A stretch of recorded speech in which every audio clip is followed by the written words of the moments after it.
talking about pancreatic cancer with a lady given weeks to live 2 years ago, who we're delighted to say is still here. But first, it's the news.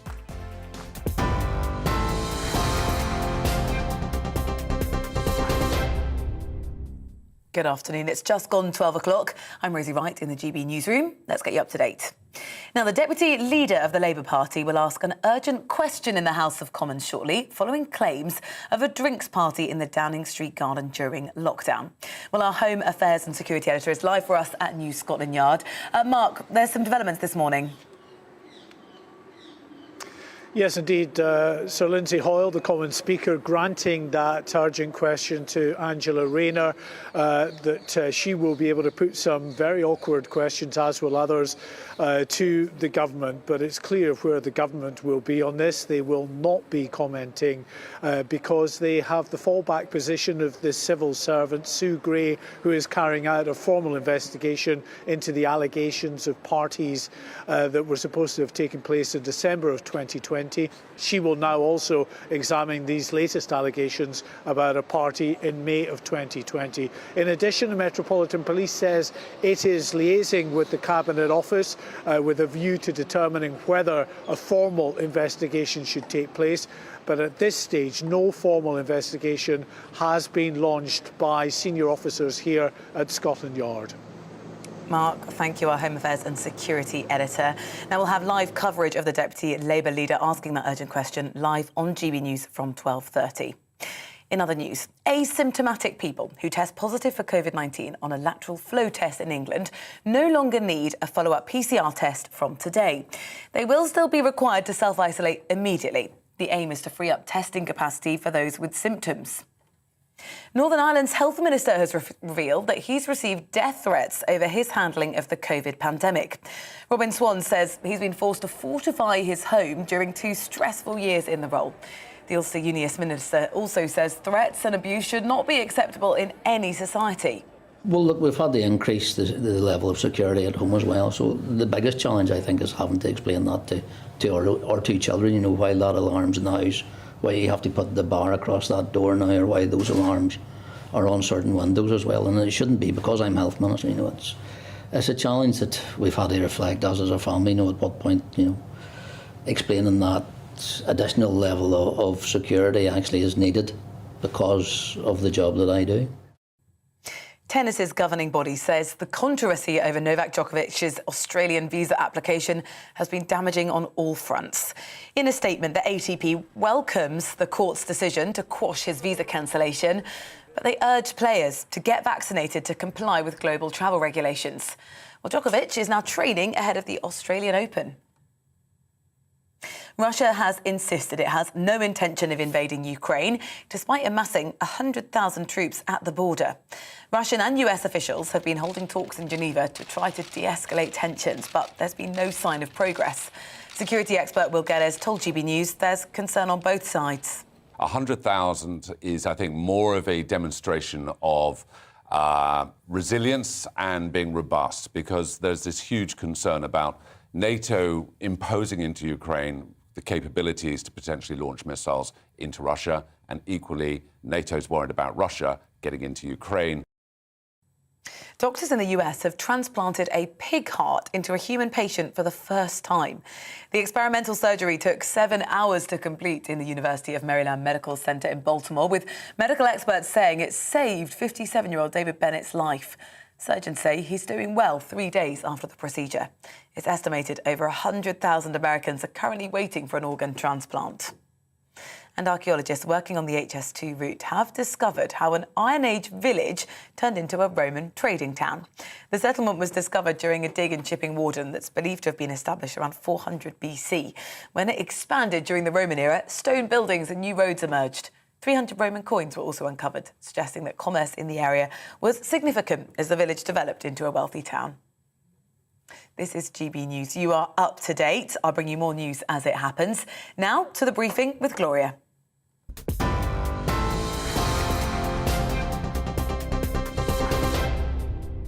More evidence of a number 10 party at the height of lockdown. Was the PM there? We'll speak to 2 MPs and there'll be an urgent question in the Commons shortly. We'll bring you that live. Labour and many Tories are pushing for help with the cost of living crisis, with energy bills rocketing. Is a cut in VAT on the cards. And pancreatic cancer is one of the very worst in terms of survival. I'm talking with a woman given weeks to live in 2019 who is thankfully still going strong and is working to raise awareness with her MP.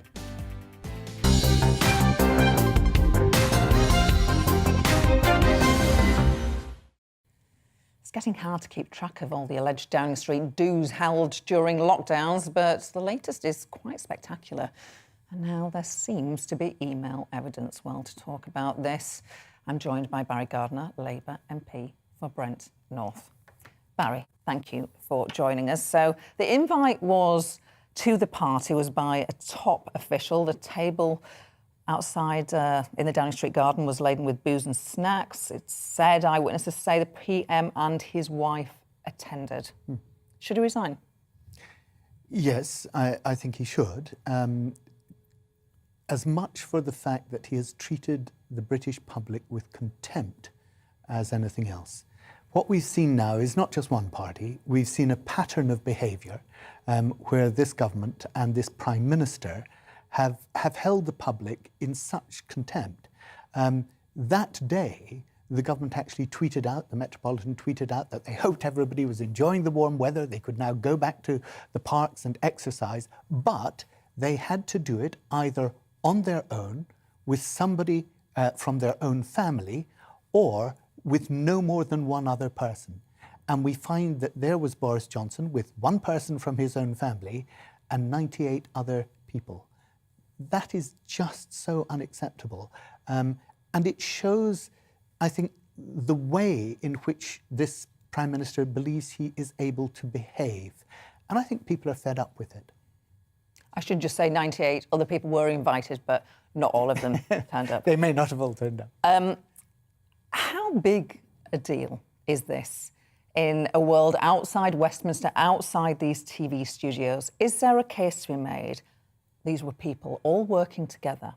So if they went outside in the garden, they were working very hard and had a drink together, then there's no risk of spreading the disease because they all work together anyway.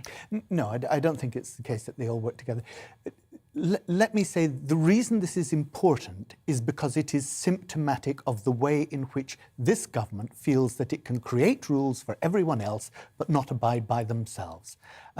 And that is the way that you look at what's happened with the procurement of the PPE during the pandemic, the way they created a separate VIP channel for their mates to get literally millions of pounds of contracts.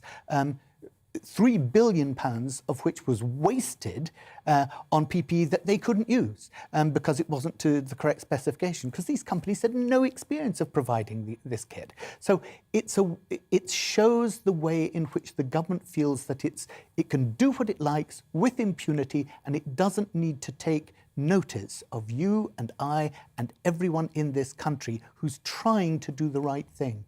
Should the police investigate? Well, I called for the police to investigate right at the very first party that was reported, the December party.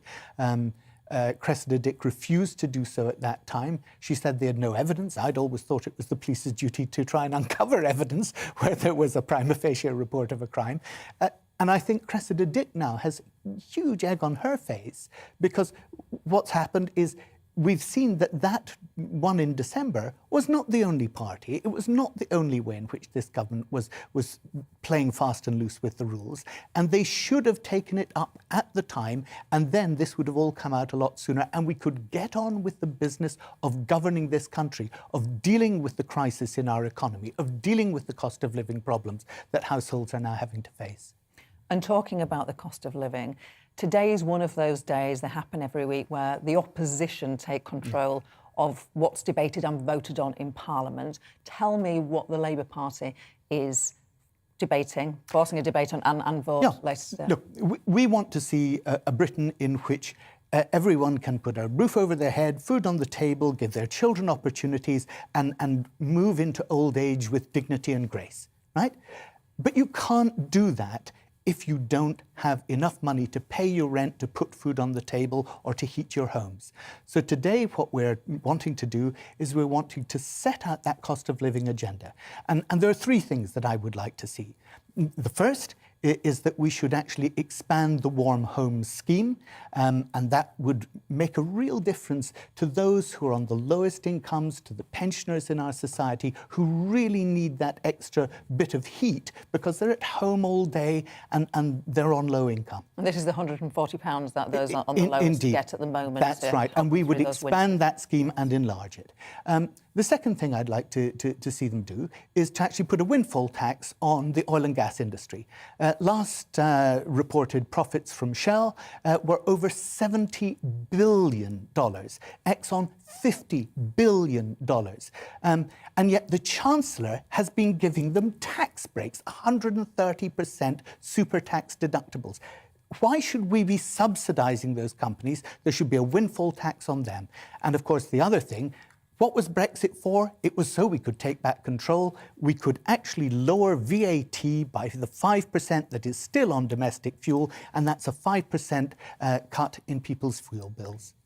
Just very briefly, on that VAT cut that you are forcing a vote on this afternoon, the Prime Minister has pointed out that that benefits all of us. It's not progressive, you and I, well-off people, would benefit from that. And the Prime Minister's argument is that any help should be focused on those that need it most. Well, look, I'd like to see the plan that he's got, because at the moment he hasn't put one forward. It's Labour that's putting forward this plan, and that's why we said there should be a special target for those on expanding the Warm Home Scheme, so that those who are on the lowest incomes benefit most. But, you know, sometimes if you want to maintain society and get people to feel that they are one society, universal benefits are a very good idea. And that's why I think the 5% cut, we said we were going to abolish VAT when we left the European Union. Why is this government not doing it?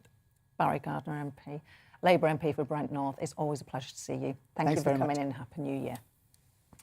Now, your finances might not have recovered from Christmas yet, but 2022 is looking like it's going to be very expensive for us all. Inflation, the cost of living is rising. And in April, the cap on energy bill ends with bills expected to go up by hundreds of pounds. Plus, tax rises are due to start. The government is, of course, putting up national insurance in April. Many MPs are worried about what all this means for their constituents. Joining me now is Philip Davis, Conservative MP for Shipley. Philip, it's lovely to have you on the show. I want to talk to you about the cost of living. Forgive me, but I have to ask about this Downing Street party held at the height of lockdown on May the 20th. Yeah, well, look, clearly it's completely unacceptable for people to be flouting the laws in government, anyone in government to be flouting the laws that they imposed on the rest of us. That's quite clearly unacceptable and impossible for anybody to justify or defend. Clear. Right, let's talk about the cost of living. Now, the Labour Party, the opposition have opposition day debates where they control the subject, and this afternoon is one of those. They want a VAT cut on energy prices. You have publicly said that you want a cut on VAT on energy prices too. So will you vote for it this afternoon? No, I won't. Not because I don't disagree with what they're trying to achieve. I absolutely agree with what they're trying to achieve. It's quite ironic, really, that the Labour Party tried to stop us from leaving the European Union, and now they're wanting to seize upon something that's only possible because we left the European Union. So I certainly welcome a sinner that repents as well. But look, the ends don't always justify the means. And so I want the government to cut VAT on fuel. I very much hope the Chancellor will do. I even urged him last night in a meeting with him that he should cut VAT on fuel. But what the Labour Party are trying to do today is they're trying to seize control of the order paper. They're in effect trying to, become the government. And I objected massively during the Brexit debates when, in effect, my colleagues were, trying to take the control of the House of Commons away from the government and seize control for themselves. That's not how we do things in this country. So I don't want to take control of the order paper away from the government and hand it to the opposition. I'm certainly not going to vote for that. But I hope the government will listen to the message on cutting VAT on fuel and deliver that. But like I say, the ends don't always justify the means.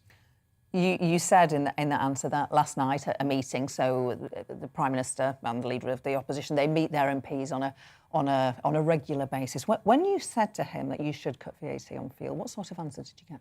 Well, I appreciate why you're asking the question, Gloria, and if I was in your shoes, I'd ask exactly the same question. But I'm sure you'll appreciate that these meetings are private, and it wouldn't work if we then started declaring what had been said in private meetings. So I'm going to keep a private meeting private, if you don't mind. OK. It's not just these eye-watering gas and electricity prices that we can expect this year. The government's putting up taxes for us in the shape of national insurance in April for us all. You were one of, I think, only 5 Conservative MPs to vote against that rise. Do you get any sense the government's going to have a rethink on that? Because it doesn't sound like it from the briefing we read in the papers, at least. I don't know, is the honest answer to the question. I very much hope they will. Look, if the Conservative Party doesn't believe in low taxes, what does it believe in? I mean, that's what we believe fundamentally, that the people spend their own money better than the state spends it for them. That's at the heart of what Conservatives believe. And, no self-respecting Conservative can be happy with the fact that the burden of taxation is at the highest level for 70 years. That's something that we should all be worried about and concerned about. So I hope the government will start doing what Conservative government should do, which is cutting our taxes, helping people who are struggling to get by. There's lots of people, the energy prices is going to be a massive kick in the teeth to lots of people. There's lots of people out there, they're struggling to pay their bills. And we need to be on their side. We should be doing whatever we can to try and help them get through these difficult times, pay the bills. And the best way to do that as a Conservative is to cut people's taxes and let them keep more of their own money so they can spend their money on things that they need, like energy bills. Is Boris Johnson still the man to lead your party, in your view? Well, yes, I mean, absolutely he is. But look, I'm not interested in the personalities. The media is always obsessed with personalities. I'm interested in the policies. That's what I'm interested in. He's not doing anything that you want him to do. No, he's not doing many things. And I've expressed that unhappiness with him. And I've made those points clear to him. My voting record will tell you that I'm not entirely satisfied with the government's performance by any stretch of the imagination, and they need to book their ideas up on lots of fronts. But look, I'd sooner concentrate on the policies and getting the policies right and arguing about what policies we should be pursuing, rather than this sort of media feeding frenzy about personalities, which they're always obsessed with. Philip Davis, the Conservative MP for Shipley. Pleasure to talk to you. Thank you for coming in. Happy New Year. You too. Now, pancreatic cancer has long been seen as one of the most lethal cancers, with survival rates having barely budged in decades. But my next guest was told she had just weeks to live, and over 2 years later, she is thankfully still here. I'll be talking with her and her local MP, Siobhan Bailey, next. Before that, it's time for your weather. Hello again. A bright day with some sunshine across northern parts of the country. Cloudier skies in the south, grey and drizzly for southern parts of England and South Wales. Because of this weather front clearing, it's a weak feature, but it is bringing a lot of low, misty cloud. Once it clears, sunshine is to the north of it, and high pressure builds in for the rest of the week across southern parts of the country. But a keen breeze will be felt across northern Scotland, along with a few showers for the north and northwest. Meanwhile, southern Scotland, Northern Ireland, northern England, much of North Wales seeing long spells of sunshine. But further south again, that's where we've got the extensive low cloud, some drizzle, perhaps even some moderate bursts of rain for East Anglia and the southeast. 11 or 12 in the south, much colder further north, although feeling more pleasant, I suspect, with those sunny skies. Now, we're going to keep the keen breeze across Scotland overnight, as well as Northern Ireland. That will push in some extra cloud. Northern England seeing that cloud as well, but the cloud in the south clears, and as that clears and winds drop out, well, we'll see an extensive frost and temperatures as low as -4, -5 Celsius in sheltered spots. Also, some fog patches, mainly around river valleys, sheltered rural parts, and they'll fairly quickly lift, I think, during the morning. Then plenty of sunshine for the southern half of the UK, a marked contrast compared to today. But cloudier skies for parts of northern England, especially the northwest, Northern Ireland and much of Scotland, along with that keen breeze. It's going to be milder actually in the north, but a bit colder further south, with temperatures closer to average here. But again, with light winds, plenty of sunshine, feeling very pleasant indeed. And that's the way things continue for the rest of the week, actually. The southern half of the UK will see sunny spells by day, but increasingly fog forming overnight. And that fog will be dense at times, perhaps continuing through the day on Friday and Saturday in places. Across Scotland and Northern Ireland, breezier and milder.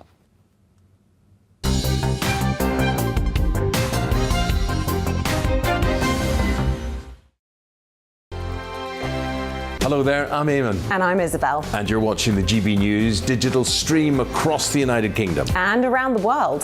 If you're here in the UK, you can also watch us on your TV screen. GB News is Freeview channel 236. On Sky, we're channel 515. 626 on Virgin Media. Just remember, you might need to retune your TV to watch the channel. Yeah, and if you are doing that, find out more about retuning by going to gbnews.uk. Join my show Farage, 7 p.m. till 8 p.m. Monday through Thursday, and there you will get opinion, analysis, debate, and I'll cover stories that nobody else dares to touch. And then for the last 15 minutes, talking pints. We're over a drink. We have a civilised conversation with someone. We very often disagree, but we do it in a grown-up way. Come and join me on Farage.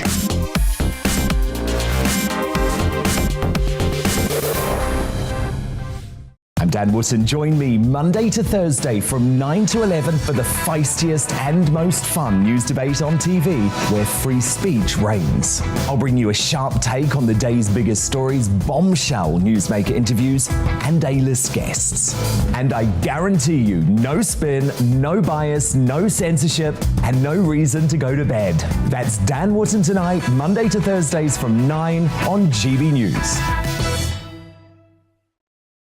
Hello there, I'm Eamon Holmes. And I'm Isabel Webster. And we hope you can join us for Breakfast with Eamon. And Isabel. You make me laugh out loud, belly laugh. Is that important first thing in the morning? Yeah, absolutely. And there's me trying to be deadly serious.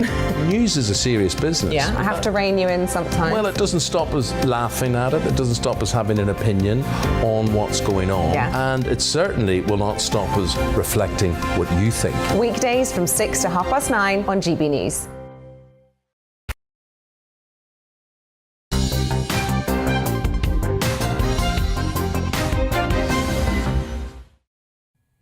Welcome back.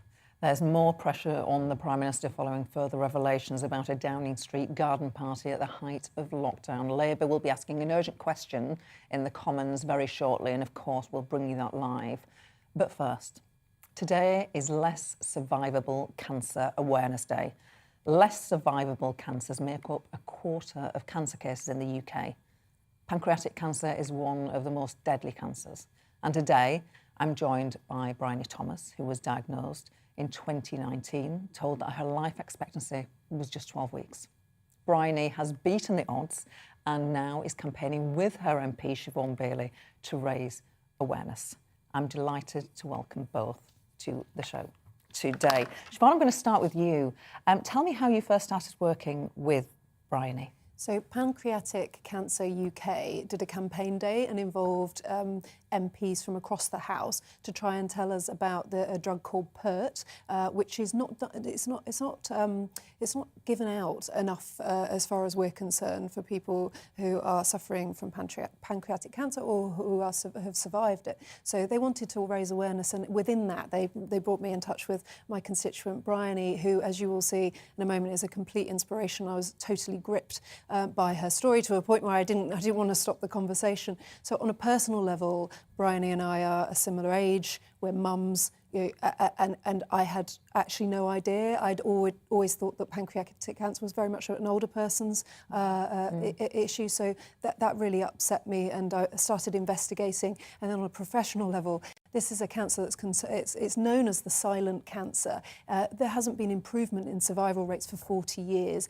So I've raised the issue in the House with the leader of the House, Jacob Rees-Mogg. He actually encouraged us to campaign on this, so that's what we're doing. Good. Bryony, tell me about the moment that you were diagnosed in 2019 and how that conversation went about your prognosis. Yeah, well, like half of pancreatic cancer patients, I ended up being diagnosed on acute admission to hospital, even though I'd been going to see my GP with vague symptoms for 5 years. On the day that I was diagnosed, I'd been there for 4 days. I was going increasingly yellow, looked like Marge Simpson, trying to keep up my sense of humour. And the doctor came in with 2 women I didn't recognise. One had a purple uniform on, and my stomach sank. My husband was with them, and Dr. Griffiths says, we found a mass in your pancreas. We think it's cancer, and it might be operable. And it was the word might. Right. And I swore, and I said, that's the one you don't want, isn't it? Yeah. And my husband and I looked at each other, and the thing is, we weren't surprised. You know, the Spike Milligan, I told you I was ill. Yeah. I told you I was ill. For 5 years, I'd been to my GP with fatigue, with bloating, with kind of just low-level lethargy and lack of vitality, all sorts of these small issues that didn't get added up into cancer. Goodness me, goodness me. The good news is you are still here. Yes. Tell us why. Well, I'm one of the only 1 in 10 people who are offered potentially curative surgery. By the time most people get to the point of being diagnosed, it's too late. And there is a reason for that. This was the size of my tumour when I was operated on. Walnut. A walnut. And this is, if this were on your body, you'd feel it. When it's in your body, you don't. Right. This would have been there for nearly 7 years before I was diagnosed. And so because you can't feel it, you need to be alert to small symptoms, things like looking into the toilet. You can't feel your breasts, you can't feel it on your testes. What you can do is look in the toilet and understand what your poo should look like. Right. What are the warning signs? Pale, floating poo. Right. So peanut butter coloured or lighter, right, you've got a problem. Doesn't flush away, you've got a problem. And so if that happens regularly and for more than 2 weeks, see your doctor, and if it persists, you persist too. What we found is, unfortunately, even some doctors don't like to talk about poo. They'll talk about sort of tummy troubles or stool, and and actually language that doesn't really get to the nub of the issue or ask the right questions. I'm actually perfect MP for Bryony. I've got a toddler. When you have a baby, you're taught to look at wees and poos, and actually it's an indication of health. But as we grow up, that isn't. So it's going to be part of the awareness raising. It might be uncomfortable for some people, but it is going to be part of what Bryony is trying to achieve with telling people about the symptoms. Tell us about what's in that. What's in the pot? So this is PERT. This is pancreatic enzyme replacement treatment. Never heard of it. And if I don't take this every day, I will waste away. This is what I take every day. It's around 60 tablets every single day. And without that, I can't process fat and I can't process protein, and I would waste away. You take how many? About 60 tablets every day. 60 tablets? Depending on what I'm eating. Really? And this is only diagnosed to half of pancreatic patients. I see them just there. I can see them on the screen. So it's to half of pancreatic? Yes. Why? Well, if you are operable, like me, then you end up with a specialist centre. You end up getting the right help, you get dietetic support. Usually it's inconsistent across the country. If you're not operable, often you don't end up with a specialist, you're not prescribed what you need, and inoperable patients not prescribed with this will mean they can't be more than 20 minutes away from a toilet. They can't go out for fear of soiling themselves. This is really distressing, and if that is palliative care, when we're trying to give people the dignity in dying, is there anything more indignant than, what more indignity can you have than making someone not have the medication that means that they don't soil themselves? Bryony, I just want to say, before I go to Siobhan, I can completely see why Siobhan said that she could have listened to you and continued the conversation. I'm hanging off your every word. You have a brilliant way of communicating. Thank you. Thank you. Siobhan, how are we going to get everyone who needs it to get this film? Obviously, Bryony is just a natural asset in terms of media, and we're going to be doing quite a big awareness-raising campaign. We'll be seeking a debate in Parliament, I'm really at the beginning of the discussions with ministers about this, because I've got a lot more investigation to do to understand why we haven't had this improvement on survival rates, to understand why, when there are 28 people a day dying of pancreatic cancer and 31 people a day dying of breast cancer, it's breast cancer that is always talked about. It's the research funding that's going into to that. And, you know, not that I would want to take that away. That isn't the case. So research funding, it's awareness, it's education, you know, from schools upwards, whether there can be this support package for people with the cancer and also when they've survived it. And so, I think there are some guidelines in terms of the NICE guidelines already in place. Bryony believes, Pancreatic Cancer UK believes that can be improved. So I'll be working with the ministers to see what we can do. But, you know, I'm really encouraged and I'm very, very grateful to Bryony and her family for giving this time. And, you know, I imagine you've got an awful lot to do in your life and you didn't expect to be doing this, but it's very helpful for others. You got a good advocate there. Absolutely, we'll be making good use. But it's interesting, isn't it? It does demonstrate why some people who are watching this will think if they've got a problem in their life or an issue that they want to raise, they probably wouldn't think about getting involved with their MP. But it can really work, can't it? Absolutely. I mean, I had a post in a patient group this morning with someone who has yet again had their Whipple cancelled, their potentially curative operation cancelled during these, you know, very difficult times. This is the third time it's been moved or postponed. And I said, have you contacted your MP? And it hadn't occurred to them to do so. And so, you know, just as I say, go to your doctor, go to your doctor, go to your MP, go to your MP. These people are there to help you if you ask. Yeah. Yes, very. And grateful to GBNews for doing things like this, because it's mainly negative stuff about politicians, but actually this is our day job and trying to help. Absolutely, it is, and I think that's why I wanted to do it, because people don't see the constituency work that actually is much more fulfilling than anything you can do in Parliament, in my view. Now, Bryony, you've got a little girl.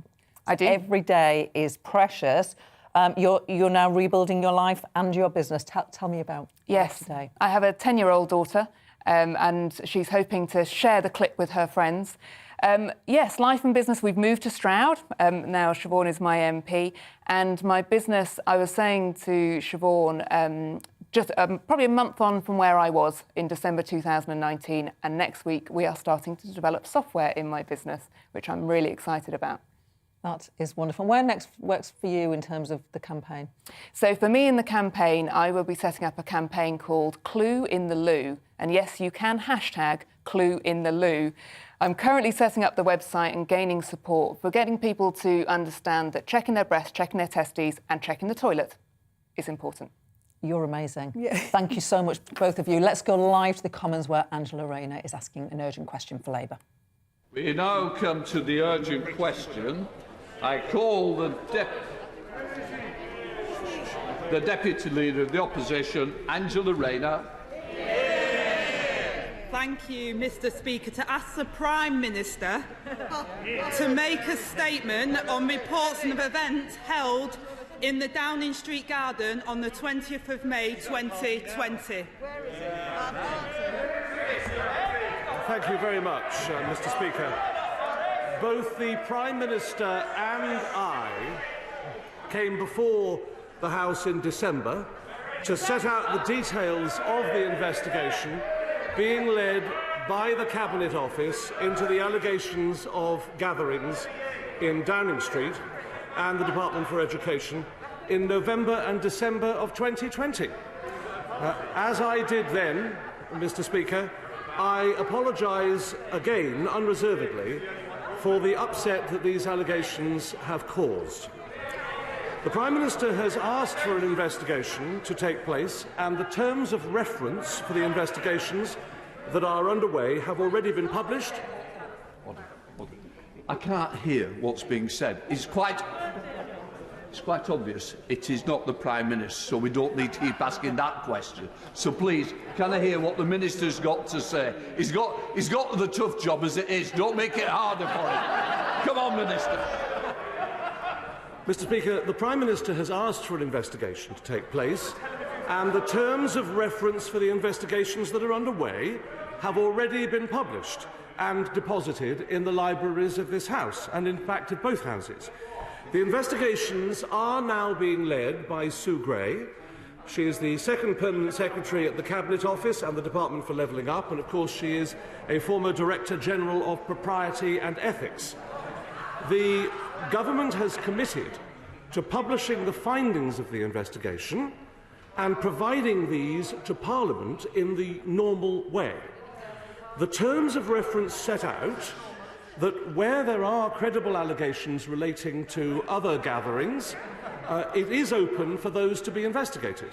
And I can confirm to the House, Mr. Speaker, that this includes the allegations relating to the 15th and 20th of May 2020. It will establish the facts, and if wrongdoing is established, there will be requisite disciplinary action taken.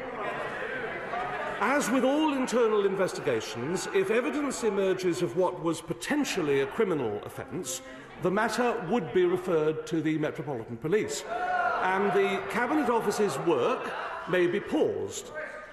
Matters relating to the adherence of the law are, as ever, matters for the Metropolitan Police to investigate, and the Cabinet Office will liaise with them as appropriate. As I am sure members of this House will appreciate, it would not be appropriate for me to comment on an ongoing investigation. And the Government has committed to updating the House in due course. Mr. Speaker, I must again point out, as I did in December, and I know the House will also understand, that there is a long-standing practice of successive administrations that any human resources matters concerning personnel relating to individuals does need to remain confidential. But, Mr. Speaker, both the Prime Minister and I came before this House in December. We set out the details of the investigation being led by the Cabinet Office into these allegations of gatherings, and those investigations are continuing. Let's come to the Deputy Leader of the Opposition, Angela Rayner. We don't need clapping. Thank you, Mr. Speaker, for granting this urgent question, and it is incredibly disappointing but not unsurprising that the Prime Minister, of whom I asked this question, is not here today, despite not having any official engagements. And I think, Mr. Speaker, his absence speaks volumes, as does his smirks on the media. The public have already drawn their own conclusions. He can run, but he can't hide. Mr. Speaker, I received an email this morning from a man called John, who told me on the 20th of May 2020, I found my long-time partner dead on the bathroom floor. I'd been unable to get a GP visit for her, and she had suffered terribly for some time before the blood clot stopped her heart. That day, the House heard from the Prime Minister himself that 181 NHS workers and 131 social care staff had died. Many people made huge personal sacrifices. And the Minister, quite frankly, hides behind the grey investigation. There's no need for an investigation into the simple, central question today. Did the Prime Minister attend the event in the Downing Street Garden on the 20th of May 2020? It won't wash, Mr. Speaker, to blame this on a few junior civil servants. The Prime Minister sets the tone. Exactly. If the Prime Minister was there, surely he knew. Exactly. The investigation was sent, the invitation was sent to 100 staff. Many of them his own most personal senior appointees. This was organised in advance, Mr. Speaker. So did the Prime Minister know about the event beforehand? And did he give its permission for it to go ahead? And if so, did he believe this event was keeping with the restrictions at the time and the guidelines? And was the Chief Medical Officer consulted before it went ahead? And what did the Chancellor know about the party, given that he lives and works next door? And can the Minister confirm that no other ministers were present? And finally, Mr. Speaker, can I ask the Minister here today, does he still believe the Prime Minister to be a man of honour and integrity?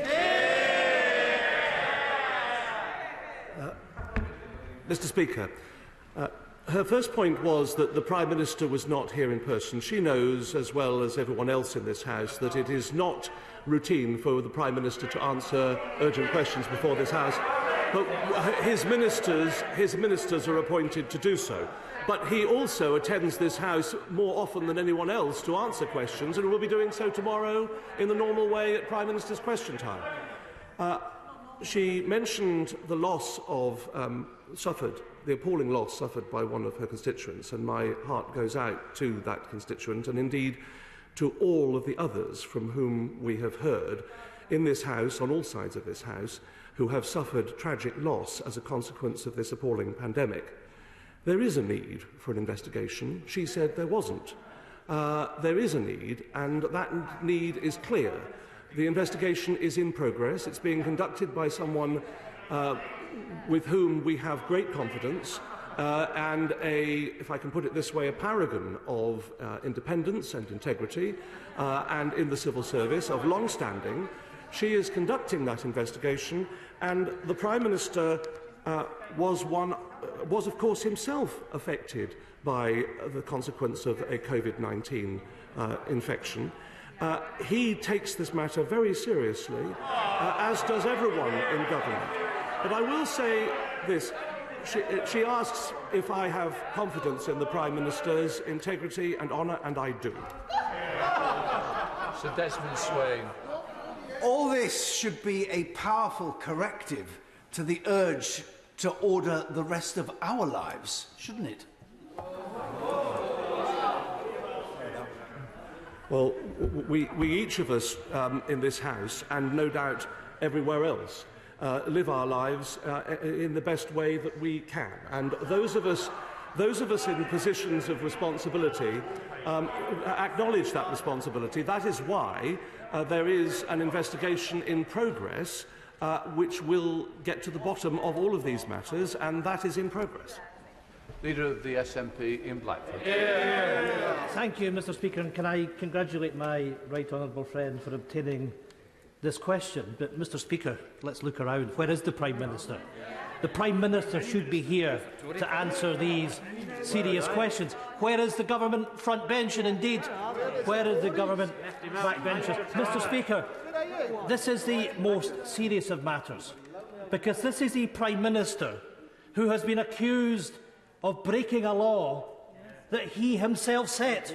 It could not be more serious, and I have sympathy with the Minister, who is the fall guy, to have to answer this today. The harsh reality, Mr. Speaker, is that people round these islands watch loved ones dying and missing funerals, and the PM and his staff partied behind the walls of his private garden. Mr. Speaker, on that very day, on the 20th of May, there was a tweet from the Metropolitan Police reminding people of their responsibilities. You can only meet with one person outside. The Cabinet Secretary for Culture gave a press conference at Number 10 at 5 p.m, reiterating that message. There was one rule for the rest of us and another rule for those in Number 10. Now, the Minister is seeking to hide behind the investigation, but let me ask the Minister, was Sue Gray one of those invited to that party on the 20th of May, and did indeed she attend? Mr. Speaker, this is a Prime Minister that has lost his moral authority.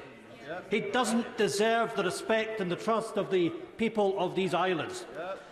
And if he won't do the decent thing and recognise that he ought to resign, I say to the Minister, and I say to the Conservative backbenchers, that they are going to have to do what the Prime Minister has failed to do, and force him from office, and do it now. Well, thank you, Mr. Speaker. Well, I don't accept the characterisation that the right honourable gentleman puts. It's clear that in this country the same rules apply to everyone, and that is why there is an investigation in progress.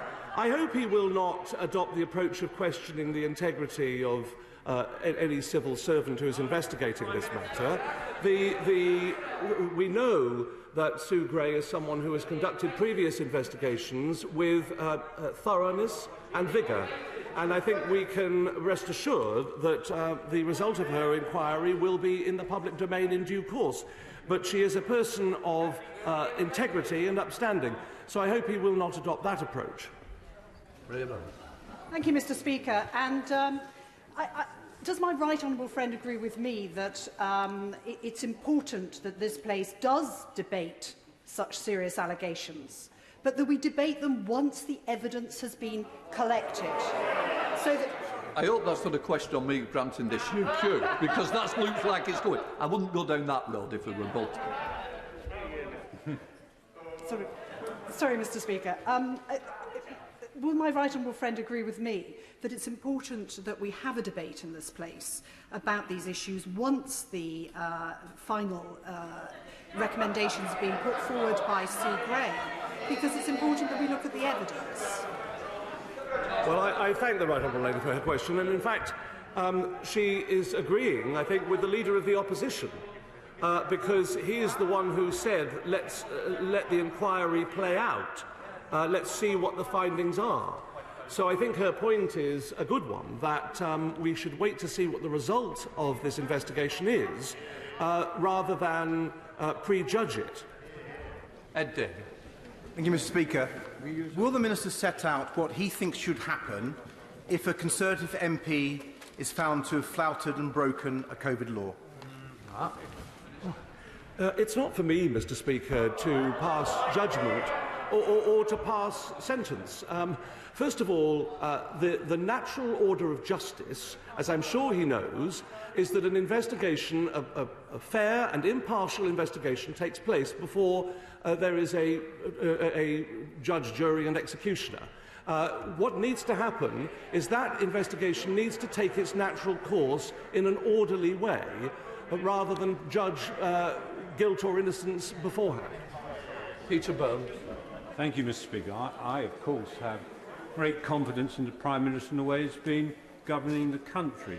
But would the Minister agree with me that we need the report urgently in the House so that we can debate it and reach conclusion? I'm slightly worried, Mr. Speaker, by the Minister saying that this would have to be paused if there was a Metropolitan Police investigation. Is he confident that we will get the report to this House quickly? And if he could give us an indication of when. I thank my honourable friend from Wellingborough.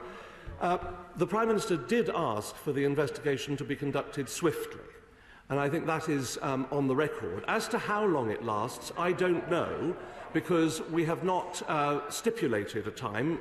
Sue Gray is conducting this investigation independently of the Executive's directions, as he would expect and as the House would expect. We hope for a result swiftly, but that will be a matter for her. Dame Angela Riedel. Thank you very much, Mr. Speaker. Perhaps it would be faster if Sue Gray were to investigate the days that there weren't parties on.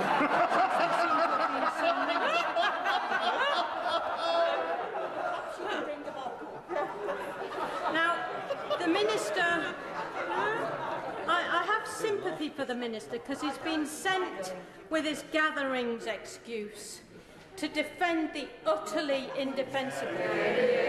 We know, do we not, Mr. Speaker, that an invite to a bring-your-own-booze party was sent out for the 20th of May when 268 people died in hospital on that day. We know that it was illegal to meet anyone outside of your own household except one person overnight. So what is there to wait for? The Prime Minister should come here now, fess up and tell us what happened. I know, if I may say so, the honourable lady has an excellent reputation in this House, amongst other things, for fairness. And I know that she would want a fair investigation to take place before any comment was made. So all we are asking to do is to wait a swift period of time for the investigation to conclude. That is in the order of justice, natural order of fair play. Suzanne Webb. Thank you, Mr. Speaker. Now, this is an important matter. There is absolutely no doubt about that. But there will be a full investigation, actually, into this matter, and that is the most important thing to remember at this time. Does my right honourable friend agree with me that the time of this House is better spent at this moment in time, as we recover from the pandemic? The time of this House is better spent debating how we will build back better and level up. That is what my constituents are looking for. Minister. Well, she's absolutely right to mention that it's in the governance of this country and in the performance of the executive in delivering for the people of this country, both in dealing with the exigencies of this pandemic, but also in matters such as levelling up. It is this government which is performing and which it is prioritising. So she's right to focus on that. This is, of course, a matter of concern to the House, and that's accepted, and that is why we're before the House today. But this matter will be investigated and will take place in the proper order of events. Turner. Thank you, Mr. Speaker. We know that the Prime Minister is socially distanced from accountability, responsibility and integrity. But can we be absolutely sure that he will be here tomorrow to face the music instead of hiding behind Sue Gray? Minister. Well, Mr. Speaker, no one is hiding.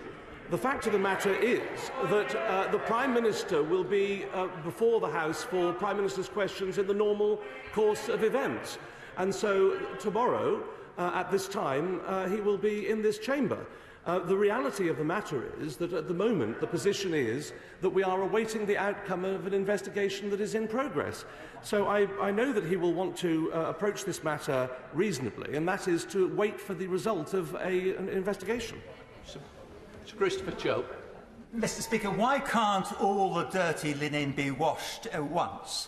Why are we getting this drip feed of parties? Surely the civil service must have known that there was a party on the 20th of May, and they should have referred that already to the inquiry.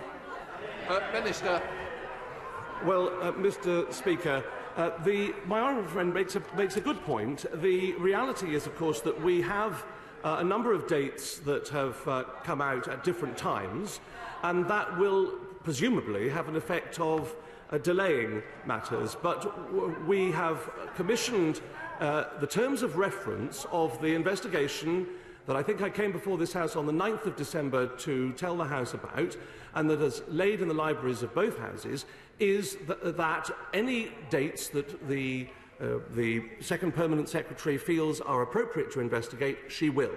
And I have confirmed to this House that the 15th and 20th of May of 2020 are now amongst those dates.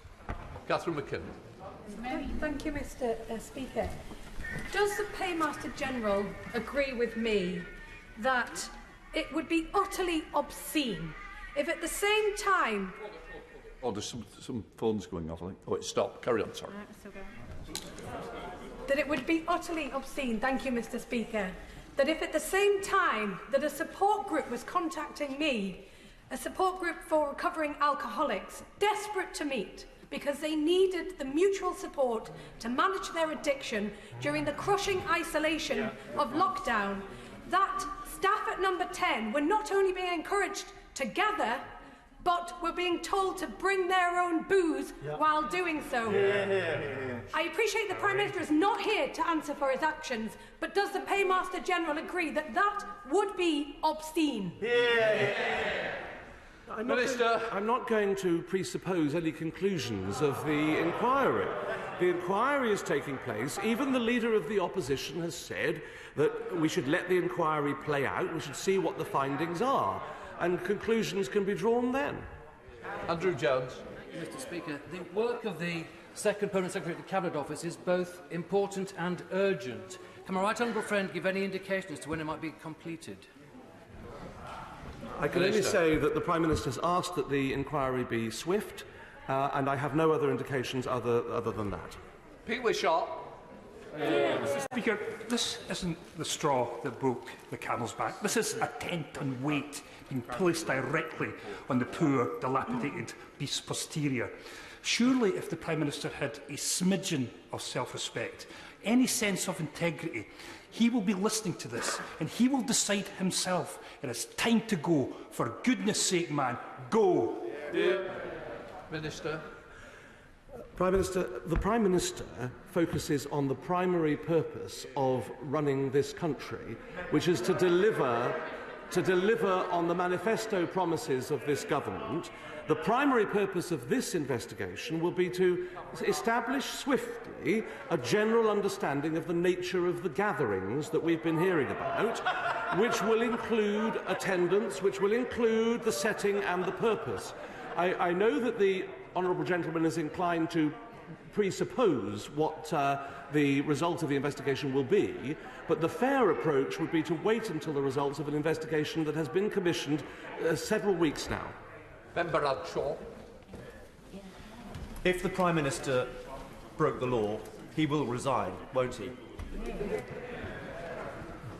Minister. It's an entirely hypothetical position. There is... He seeks to draw me... The Prime Minister's going nowhere. He seeks to draw me into making a supposition about the result of any inquiry. But the Prime Minister retains the confidence of the people of this country, and he did so 2 years ago with the biggest majority in decades. Paul Williams. Thank you, Mr. Speaker. A survey by the Alzheimer's Society showed that the health of 82% of people affected by dementia deteriorated during the first lockdown. Reduced social contact was a significant contributory factor. Given that, does the Minister agree that it would be unforgivable for the Prime Minister to prevaricate, to obfuscate, to seek to evade, to seek to distract from, to joke about, or even take refuge in an industrial refrigerator, or perhaps just lie about parties at number 10? Minister. We'll await the result of the investigation. Zara Sultan. Thank you, Mr. Speaker. More than 150,000 COVID deaths, the highest toll in Europe, a cost of living crisis with universal credit slashed and bills rocketing, a second job scandal, an attempt to let his corrupt mate off the hook, a dodgy flat donation and accusations of cash for access, and now this, a Downing Street party that was against the law, which the Prime Minister claimed didn't happen, but reportedly attended. After all of this, does the Minister not feel embarrassed that the Prime Minister hasn't got the decency to resign? Minister. I would say to the Honourable Lady that she is fond of making unsubstantiated accusations that are devoid of evidence, and she should wait in the due course of events before doing so. She has particularised certain items which are part of her allegations, about which she has no evidence, and she should be very cautious about doing that. Ian Lavery. Thank you, Mr. Speaker.